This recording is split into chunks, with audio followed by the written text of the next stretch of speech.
To speak on the bill. Please proceed. Thank you, Mr. Speaker.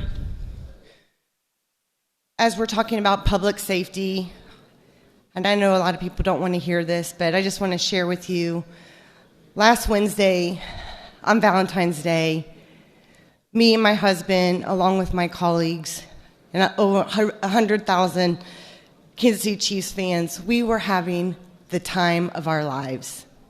Celebrating our Chiefs, soaking up the 60-degree weather, enjoying the sunshine.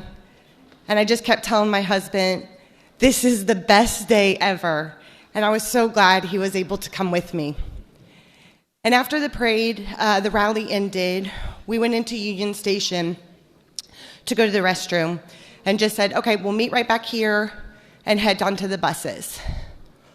Right after we met back up, after using the restroom, Mr. Speaker, there was a swarm of people flooding the Grand Hall of Union Station. We had no idea what was happening, but the terror and the fear was tangible.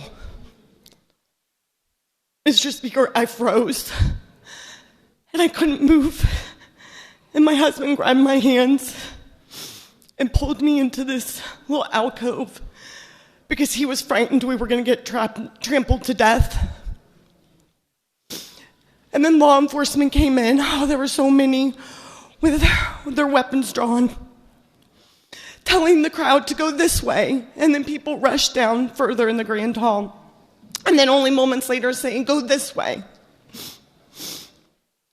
It was pure chaos, Mr. Speaker. And I know some of you don't want to dwell on Kansas City, but this replays in my mind every single day. It was the scariest moment of my life, and I don't really know how long it lasted.